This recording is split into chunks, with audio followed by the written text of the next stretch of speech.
আচ্ছা বলেন তো ইবলিস আল্লাহকে মানতো কি মানতো না? জোরে বলেন। ওর মতন আল্লাহকে কে মানতো?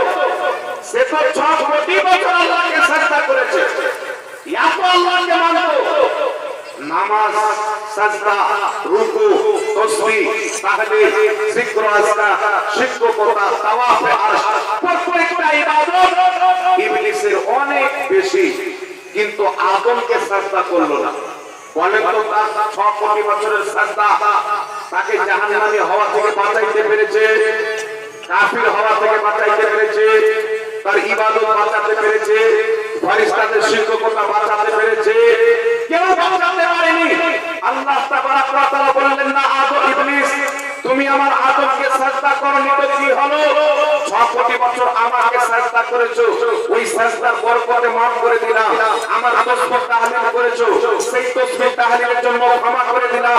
আল্লাহ পাক এই কথা বলছেন না, বরং আল্লাহ তাবারাক ওয়া তাআলা তাকে মুরতাদ ঘোষণা করে, কাফির ঘোষণা করে, শয়তান বানিয়ে দিয়ে কিয়ামত পর্যন্ত তার কোরআন পাকের মধ্যে বর্ণনা করে একটি আকীদা কায়েম করে দিয়েছে। নামাজ যতই পড়ো, রোজা যতই রাখো, হজ যতই করো, যাকাত যতই দাও, যদি তোমার মধ্যে আমার নবীর আদব না থাকে, নবীর মহব্বত না থাকে, তোমার নামাজ তোমার মুখে মেরে দেওয়া হবে, রোজা মুখে মেরে দেওয়া হবে। ওই ব্যক্তির নামাজ রোজা বরবাদ। যেই ব্যক্তির মধ্যে নবীর আদব নাই, তার নামাজ রোজা পড়ে যেই ব্যক্তির অন্তরে নবী মুস্তাফার আদব আছে, জোরে বলেন সুবহানাল্লাহ।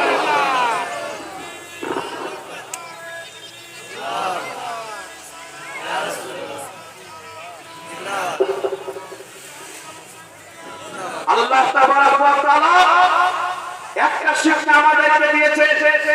এই জন্য আমরা উলামা আহলে সুন্নাত আপনাদেরকে বলি আপনারা কোরআন পড়েন, বাংলা অনুবাদ করে পড়েন, কিন্তু আমরা একটা নসিহত করি, এই কোরআন পাক যদি কোনো পথভ্রষ্টর অনুবাদ করা কোরআন থাকে সেটা পড়া যাবে না।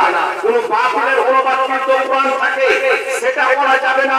কারণ আল্লাহ পাক বলেছেন এই কোরআন পড়ে অনেক লোক হেদায়েত পাবে, অনেক লোক পথভ্রষ্ট পাবে। আমরা বলতে চাই পৃথিবীর মানুষকে, আপনারা কোরআন পড়েন, লেকিন অন্তরে নবীর মুহাব্বত নিয়ে কোন পথভ্রষ্ট করা আপনার জামা নয়। ইমামে আহমদ রাজা কানসুল ঈমান পড়ে, আপনার ঈমানও বেঁচে যাবে, আপনার আকীদাও বেঁচে যাবে।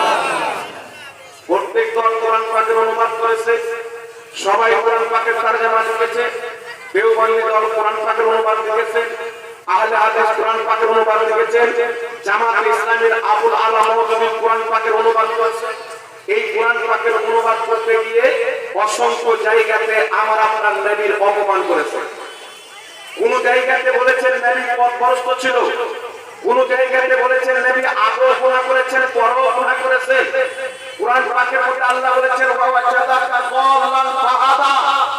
উক্ত আয়াতের তাফসীর, উক্ত আয়াতের তরজমা বাতিল জামাত করছে কি, হে নবী তোমাকে পথভ্রষ্ট পেলাম তো আমি আল্লাহ হেদায়েত দিলাম।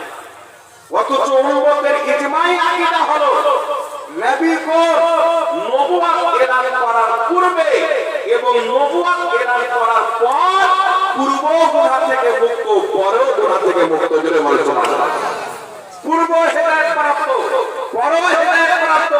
তারা অনুবাদ করছেন নবী আপনাকে পথভ্রষ্ট পেলাম, কিন্তু আমাদের ইমাম আহলে সুন্নাত ইমাম আহমদ রাজা ফাজলে ফেরেলভি রাহমাতুল্লাহ আলাইহি এই রকম অনুবাদ যখন তিনার কানে পেশ করা হলো, তিনি যখন শুনলেন অন্তরটা কষ্ট পেল। আমার নবীর বেয়াদবি করা হচ্ছে কোরআন পাকের অনুবাদের নামে। ইমাম আহলে সুন্নাত সারা পৃথিবীর উম্মতকে একটি বিশুদ্ধ অনুবাদ দিয়ে দিলে, যাকে দুনিয়া কানসুল ঈমান বলে।